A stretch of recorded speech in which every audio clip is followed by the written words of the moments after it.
يبغى نحن جمرنا هاي نحج.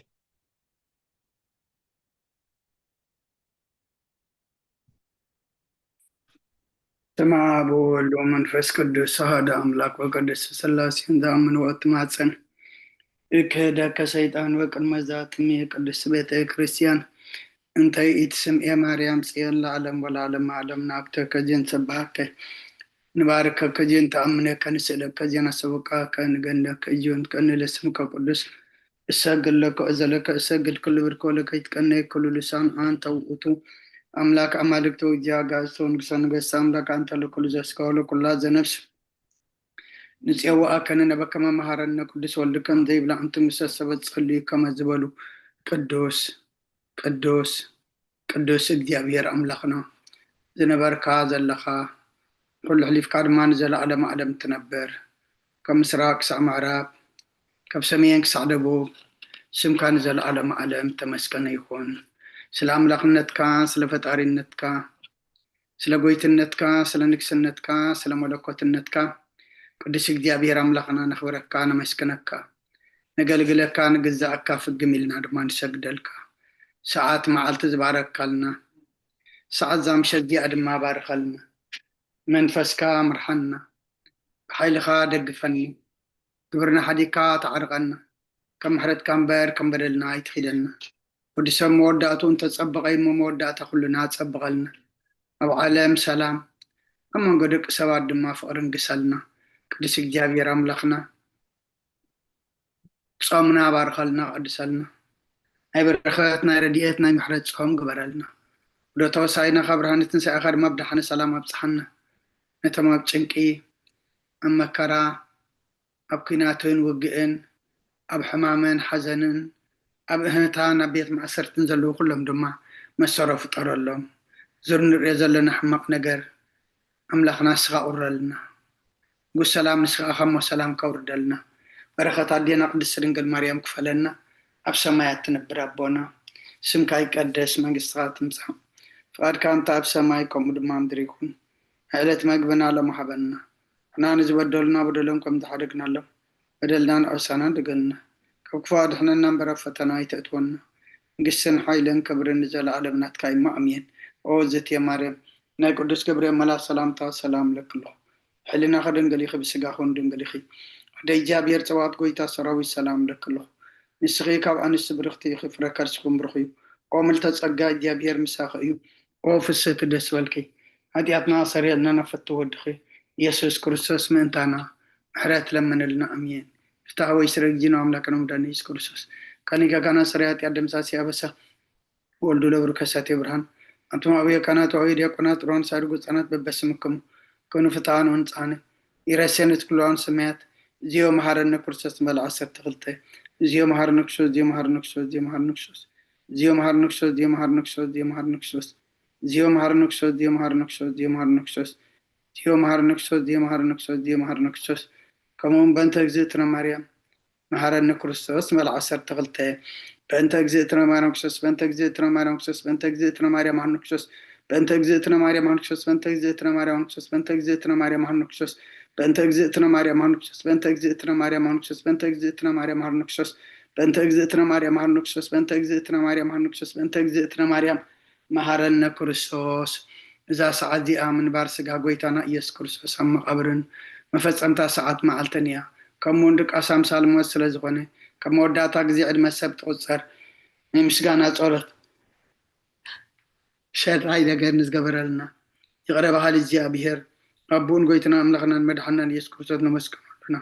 ሰዊርና ረዲእናኒ حليونا نقربنا تقبلنا تماغبنا نزنينا سعادة سعد ياونا بصحنا يب جمع قدس على ديان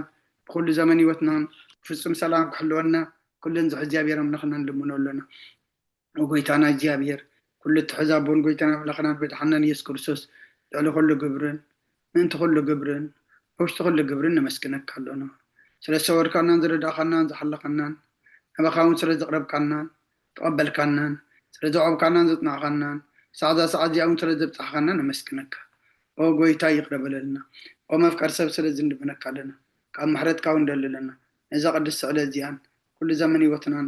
أخاب مفراب بفصم سلامكم بتسمع بنا كل قناتين كل مكران أبو أنقون زغنا كل قبل سيطانا مخرف عصبات من لعد سلان أوغويتا كوارح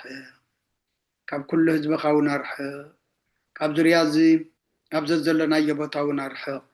تعمل زعشن عزلنا تمانية من كربيتين كل حاجة سلان كرقص سلطان ذهب كان نشتغل كاب كل خفا أدحنا الآن أن أمبرنا فتنا يتأتونا هذا ودخا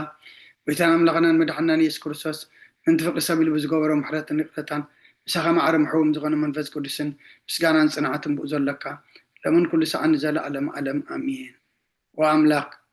ناين السحامة زمور مزمر حمسان حدن وأملاك مسالقا محرني كم تعبير راقة أبساي دمسس كا سيتصبك حسبني كا حتياتي ويناتريني أنا أبساي فلتعلم خمو حتياتي كل جزيب كان معي زربا خاص صادق فرد خانس وان كاتر كبسي أنا نأخات راي بدلكو أبكن ميخا أكي قبركو نهو بأبسات ولدكو ميكا أبا حتيات تنستني لأن حق أبشتغات تلاليو أبحبون تعم محرني انت غصارس سمع الزات ريني كبرت كسعودو صبني تنزغت قد كاين عصم تحقوسات بهاتان حقوسنا اسمعني كزكا بحاتياتي كولو نبزل أبساي وندمسسو وأملاق قري اللي بفتح لي صنوع منفسك أوش تحدث كاب قد كاي دربيني قدس منفسك أونا يتقدفني حقوس مدحان كامل سلي بفقادنيا منفس وندقفني ما قد خان مفرس غمرم إيه حتى أنا بغاهم لسئيهم وأملاق مدحاني كابعدا ما نكفني لسانين صدق حال الكتب للإياه ويتاي أفاي مسقانا خنقرس خنا فريك فت مسوعات بهاب لكانين تزيكون اسم أقرب كل كانري مسوعات مرارايتو قوني خمو مسوعات أملاق سور منفسيو وأملاق نسورون كت نبايتو معوني خا نسيهم سأقخا سنة يقبر الله مكاتيات يرسالي من دق شو مسوعات سركي بزحر مسوعتي بمولو مسوعات بهاك بلكايو شو أما سوي خا أرحو خا أربل كايوم هللويا صلاة زيادة قاس نكرسون نقصين أملاقين مسكانا أربلو حاتياتيك حاد قال لك أقل منه أمين. أهلا تسمعنا مزمور داويت معراف 230 أبونا بيكش ولا تنسايه مزمور داويت معراف 231 أبونا بيمرقتا سمراب مزمور داويت معراف 232 ماما بري ماما سارة مزمور داويت معراف 233 ماما لولا مزمور داويت معراف 234 ماما رزنت مزمور داويت معراف 237 ميتين أساسا شو منتنا أنا هم باي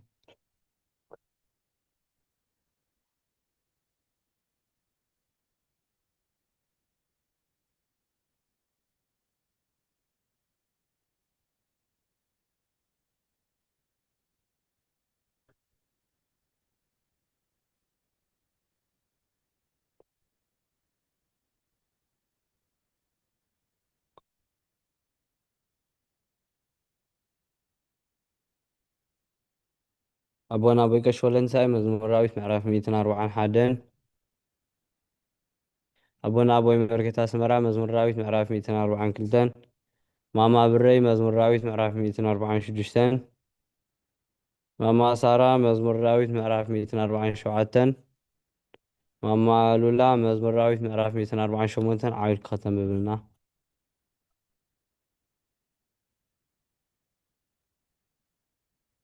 ሃሌሉያ እግዚአብሔር ካብ ሰማይ ኣመስግንዎ ኣብ ኣርያም ኣመስግንዎ ኩልኩም መላእክቱ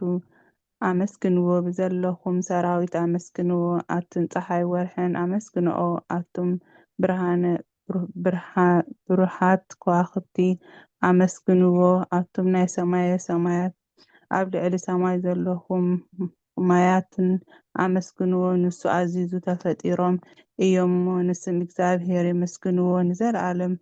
ኣቆሞም ዘይሓልፍ ሕጊ ከሃቦም ንእግዚኣብሔር ካብ ምድሪ ኣመስግንዎ ኣቱም ገበላት ባሕርን መዓሙቆም ኩላትኩም ኣቱም ሓውን በረድን ኣሳሓይታን ግመ ቃል እተስልጥ ህቦብላ ኣቱም ማኽራንን ክሮቢትን ኩልኩም ፍረይቲ ኣእዋምን ጽሕድታትን ኩልኩም ኣራዊት ኩላትኩም እንስሳን ለመም እትብሉ ነፈርቲ ኣዕዋፍን ነገስታት ምድሪ ኩላትኩም ኣሕዛብን መሳፍንትን ኩላትኩም ፈረድቲ ምድርን ኣጓዝን ጎራዙን ዓበይቲ ምስ ንኣሽቱ ስሙ በይኑ ልዑል እዩ። ግርምኡ ኣብ ልዕሊ ሰማይን ምድርን እዩ እሞ ንስም እግዚኣብሔር የመስግንዎ። ህዝቡ እውን ቅርኒ ኣልዓለ። ስለዚ ኩልኩም ቅዱሳን ንደቂ እስራኤል እቲ ዘቆርቦ ህዝቢ የመስግኖ ኣሎ። ሃሌሉያ ሃሌሉያ ኣሜን። አሜን ሃሌሉያ። ቃለ ሕይወት የስማዓልና። ቅዱስ ቅዱስ ቅዱስ እግዚአብሔር ጸባኦት ፍጹም ምሉእ ሰማያት ወምድሪ እዛ ተስፋቲከ ወንጌል ሉቃስ ምዕራፍ 2 ካብ ቁፅሪ 25 ክሳብ 32 እንሆ ድማ ኣብ ኢየሩሳሌም ስምዖን ዝበሃል ሰብኣይ ነበረ። ሰብኣይ ዝጻድቕ ኣምላኽ ዝፈርሕ ዝጽናዕ እስራኤልን ዝጽበ ነበረ። መንፈስ ቅዱስ ድማ ነበሮ። እቲ መሲሕ እግዚኣብሔር ከይርአዮ ሞት ከም ዘርኢ ድማ መንፈስ ቅዱስ ተገሊጹሉ ነበረ። መንፈስ ካህን ኣብ ቤተ መቅደስ መጽ ወለዱ ነቲ ኢየሱስ ህፃን ከም ስርዓት ክገብሩ ምስ ኣተው ስምዖን ድማ ኣብ ኢዱ ሓቁፎ ንኣምላኹን ከም ዝናበለ ባረኾ። ወጎይታይ ነቲ ንኣሕዛብ ምግላፅ ብርሃን ንህዝብካ እስራኤል ብክብረት ክኸውን ኣብ ቅድሚ ኩሉ ዘዳለኻዮ ምድሓን ካዓይንተይ ካብ ረኣያስ ሕጂ ከም ዝረኣኻ ንባሪኻ ብሰላም ተፋንዎ ኢኻ በለ። ምስጋና ንእግዚአብሔር ኣምላኽ ይኹን ኣሜን። ኦ ክርስቶስ ኣምላኽና ምሴር ኣቦኻን መንፈስ ቅዱስን ሎምን ኩሉ ሰዓን ሰግደልካ ኣሎና ኣሜን። አሜን። ቃለ ሕይወት የስማዓልና። ማማረ ዘነት ክፍልታት ጸሎት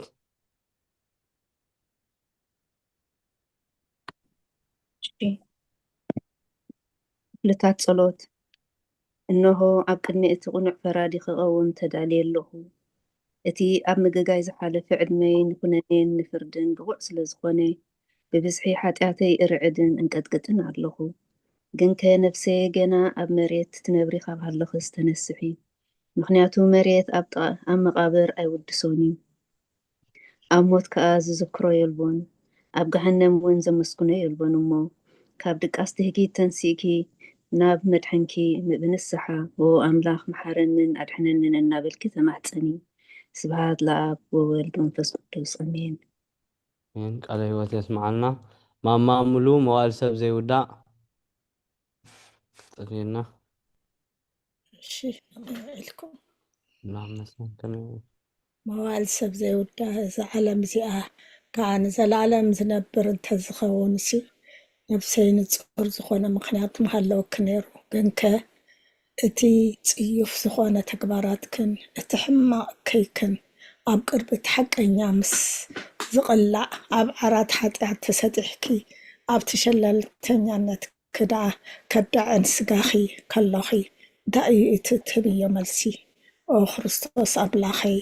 በቲ ኣዝዩ ዘፍርሕ ፍርድኻ ይሰንበድ ነቲ ዘለዓለማዊ ፍርድኻ እንብርከኽ በቲ መለኮታዊ ነፀብራቃዊ ብርሃንካ እንቅጥቀጥ ኣለኹ።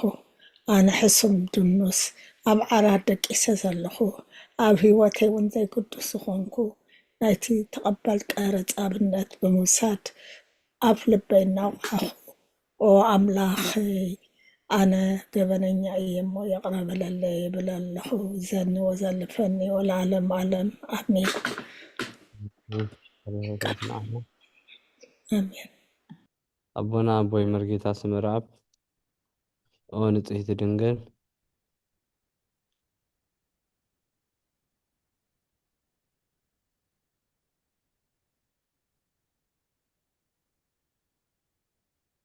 ኦ ንጽሕቲ ድንግል ናብ ባርያኺ ትቕልጡፍ ጽላል ረድኤት ክዘርግሒ ነቲ ኣብ ሕሊናይ ከም ማዕበል ዝጋማጠል ክፉእ ሓሳባት ካበይ ኣርሕቕ እዮ። ነታ ሕምምቲ ነብሰይ ብኽንትነት ኣዝዩ ሃለዋታ ጠፊእዋ ኣሎ እሞ ናብ ጸሎትን ምንቕቃሕን ኣበግስያ። ምኽንያቱ ንስኺ ከኣሊትን ምሕረት እትልምንን ኣላይት ኣደኒኺ ኣደ ምንጪ ህይወት ንጉሰይን ኣምላኸይን ጎይታ ኢየሱስ ክርስቶስ ተስፋይ ኢኺ። ቃለ ሕይወት የስምዓልና። ማማ ኣብረይ ወጎይታ በዛ ለይቲ እዚኣ ጸሎት ይቕጽል። ኦ ጎይታ በዛ ለይቲ እዚኣ ንዓሞ ብዙሕ ሓጢኣት ክንሓድር ሓልወና። ኦ ኣምላኽ ኣቦታትና ንስኻ ብሩኽ ኢኻ፣ በረኸትካ ኣዝዩ ብዙሕ እዩ። ቅዱስ ስምካ እውን ንዘለኣለም ክብሪ ዝመልኦ እዩ ኣሜን። ኦ ጎይታ ከምቲ ኣባኻ ተወኪልናዮ ዘለና ምሕረትካ ከምኡ ትኹነልና።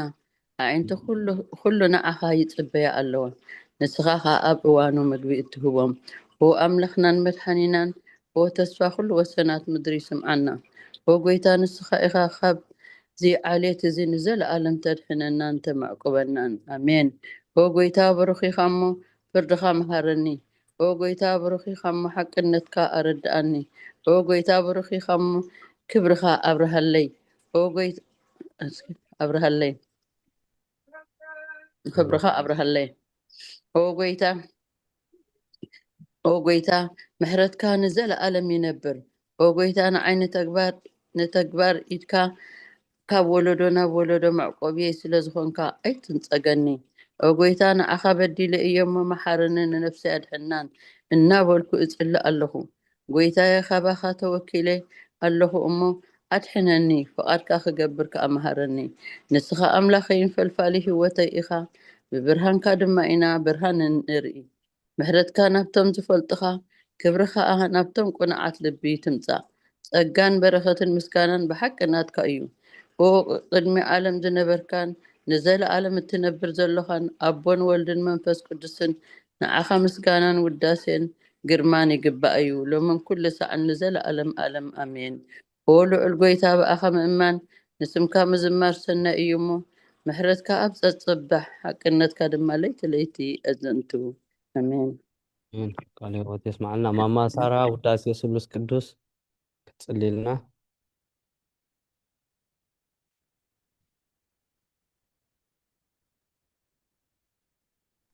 ፈራይ ዝወደይ ውዳሴ ስሉስ ቅዱስ ቅዱስ እግዚአብሔር ቅዱስ ኃያል ቅዱስ ሕያው ዘይመውት ኣብ ቅድስት ድንግል ዝተወልደ መሐረና ቅዱስ እግዚአብሔር ቅዱስ ኃያል ቅዱስ ሕያው ዘይመውት ኣብ ዮርዳኖስ ተጠምቀ ኣብ ልዕሊ ዕፀ መስቀል ምንታና ዝተሰቕለ መሐረና ቅዱስ እግዚአብሔር ቅዱስ ኃያል ቅዱስ ሕያው ዘይመውት ኣብ ሳልሳይ መዓልቲ ካብ ሞታት ዝተንስአ በምስጋና ብክብሪ ናብ ሰማያት ዝኣረገ ኣብ የማን ኣቦኡ ዝተቐመጠ ኣብ ሔዋንን ሙታንን ክፈርድ ብክብሪ ክመጽእ እዩ ከም ብሓድሽ ክመጽእ እዩ ኦ ጎይታ መሃረና ምስጋና ንኣቦን ንወልድን ንመንፈስ ቅዱስን ሎምን ኩሉ ሳን ዘለዓለም ዓለም ኣሜን ቃል ሕይወት የስማዕና ኦ ስሉስ ቅዱስ መሐረና ኦ ስሉስ ቅዱስ መሐረና ኦ ስሉስ ቅዱስ መሐረና ኦ ጎይታ ኃጢአትና ሓደገልና ኦ ጎይታ በደልና ይጸብጽበልና ኦ ጎይታ ኣበሳና ይቅርበለልና ኦ ጎይታ ንሕማት ካብ ፀሓየሞ ነቲ ትቅዱስ ስምካ ኢልካ ፈውሶም ኦ ጎይታ ነቶም ዝሞቱ ቦታትናን ኣዴታትናን ኣሕዋትና ንሓትና ካብ ነፍሶም ኣዕርፍ ኦ ካብ ሓጢአት ንጹኾንካ ጎይታ መሐረና ኦ ካብ ሓጢአት ንጹኾንካ ጎይታ ርዳእና ድማነና ከዓ ተቀበለልና ክብርን ምስጋናን ብፍጹም ማዕርግን ቅድስናን ንዓኻ ይግባእ እሜን ወጎይታ መሐረና ወጎይታ መሐረና ወጎይታ ባርከና ወጎይታ ብቕዓት ግበረና ብምስጋና ከምዚልና ክንጽልይ ብሰማያት ትነብር ኣቦና ስምካ ይቀደስ መንግስትካ ትምጻእ ፍቃድካ ከምታ ኣብ ሰማይ ከምኡ ድማ ምድሪ ይኹን ንዕለት መግብና ሎም ሃበና ንሕና ንዝበደሉና በደሎም ከም ዝሓደግናሎም በደልና ንዕወሳና እንደገልና ካብ ክፋእ ድሕነና እምበር ኣብ ፈተና ይተእትወና መንግስትን ሓይልን ክብርን ንዘለዓለም ናትካ ኢማ ኣሜን ኦ ዘትየ ማርያም ናይ ቅዱስ ገብርኤል መልአክ ሰላምታ ሰላም ለክሎ ሕና ከድንግል ኢኸ ብስጋኹን ድንግል ኢኸ ኣደ እግዚአብሔር ጽባቕት ጎይታ ሰራዊት ሰላም ለክሎ እስኺ ካብ ኣንስቲ ብርክቲ ኢኸ ፍረ ከርስኹም ብርኹ ኦ ምልተጸጋ እግዚአብሔር ምሳኺ ኦ ፍስቲ ደስ በልኪ ኃጢአትና ክሰረየልና ነፍቲ ወድኺ ኢየሱስ ክርስቶስ ምእንታና ምሕረት ለመነልና ኣሜን ስማዕና ማማ ሙሉ ኦ ቅድስት ምልዕተ ጸጋ ክትጸልይልና